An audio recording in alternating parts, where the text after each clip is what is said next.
Shopee po ba to? Ah, okay. Kanina ko nga lang in-order yun. Hello. Okay, T? Apo. Ano ba yun yung instant? Opo, opo. Ayan. Thank you. Okay, medyo mabilis dito. Okay guys, so may pumasok agad na booking sa atin. Dalawang booking agad magkasabay. Along the way yung pick up natin, tapos yung drop off ay magkaiba.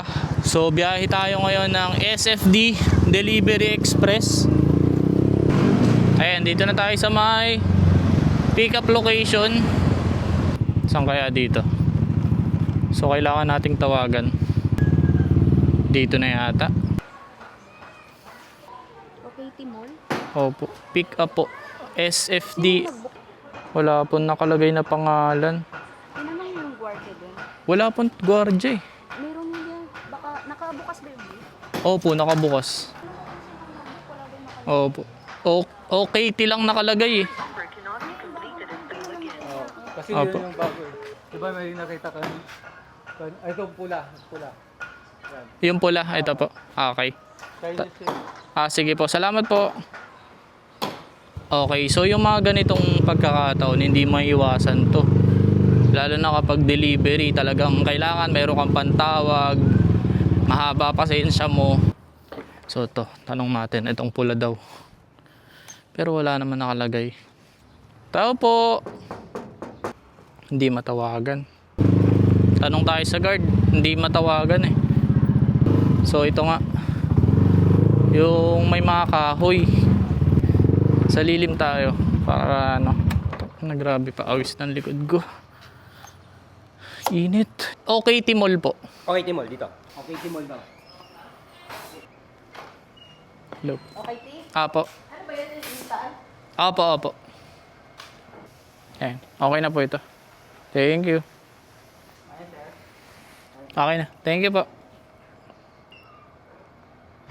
Okay, second pickup na natin. Thank you Lord na iraos. Unang booking. Marami pang pagsubok, marami pang struggle. Okay na po. Salamat po. Ito yung mga nagpapatibay sa atin, yung mga ganitong struggle na hindi mo inaasahan. Hindi mo namamalayan yung growth. Okay, so malapit na tayo sa may second pick up natin ng ating parcel. Number 12. Hello ma'am, tanong ko lang po, dito po ba yung number 10B? 10B? Opo. Teka po. One stop shop. Ay. Lab! Dito na yata. Dito po. Sa kabila po. Sa blue po. Okay, okay. Thank you po. Hi sir. Pick up po. Delivery po, express. Boy, may instant ka dyan?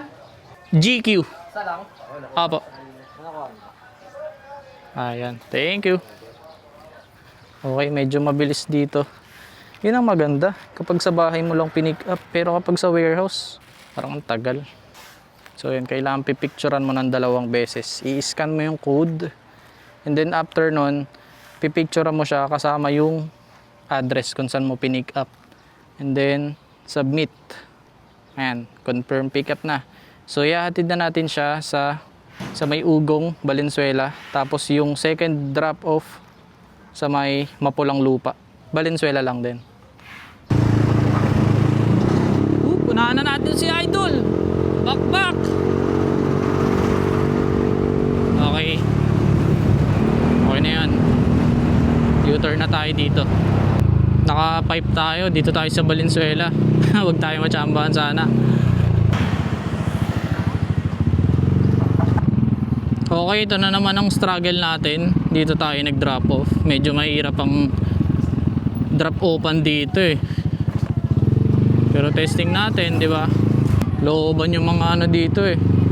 Struggle tayo konti. Again and again. Dito tayo sa Lilimpar. Nay? Nay, tanong ko lang po. May kilala po kayong... Pero dito po yung 4174S Feliciano Street. Dun sa taas. Dun sa taas. Diretso pa po. Okay. Thank you po. Yun yung mga pagkakataon na mahirap dito sa part na to. Pag sinunod mo yung pick up location na nakapin, hindi pa pala yun yung address. So magtatanong-tanong ka pa rin talaga. So Sa taas. So, ibig sabihin, malayo pa dito. Hello po.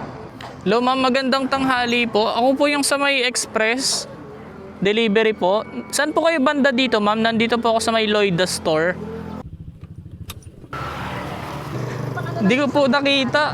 Ano po? Yung pang-ano ba ng sasakyan yan? Opo. Saan kayo nag-order, ma'am? Shopee po ba to? Ah, okay. Kanina ko nga lang in-order yun. Ano po ba yung binook niyo, ma'am? Sa mismong Shopee lang? Shopee ka, ito siya sa Shopee. Kaka-order ko nga lang yun eh. Tumating po agad, no? Kung ngayong umaga ko lang in-order yan, siguro may stock sila. Opo. Ayan, yan, 168. Okay. Shopee nga. 168. Opo. Ma'am, picture ako lang po yung ano, parcel. Ang bilis kanina ko lang to in-order eh. Ang bilis po, ano? Ay, isa pa po. Ano sa sasakyan? Pakintap. Ayun, ito po. Gcash nyo na lang po sa akin? Or ako po magdi-Gcash? Sukle. Yung sukli na lang, Gcash mo na. Sige po, sige po. 30 pesos. Umilong ka oh. Sige po. Hirap mag-rider. Kaya nga po eh. Sige, sige. Salamat, ma'am. Ma'am, nagbablog ako eh. Ako po. Salamat, ma'am. Sige po.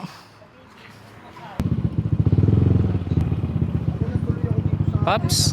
Paps, tanong ko lang, alam mo kung saan dito yung Virginia? West Virginia. Diretso. Dito sa dulo. Ano po? Dalawa yun, Virginia at West Virginia. Diretso lang, boss? Diretso mo lang. Nakarating ka lang sa pinakadulo. Oo. Sa pinakadulo, bago ka makarating doon, kaliwa yan, kaliwa. Kaliwa? Okay, sige. Salamat po. Grabe. Naikot ko na yung subdivision pero hindi ko nakita yung Virginia Street. Putik na yan. Ayun, yung mga address na yan. Kabisado ko yan sa Amerika eh.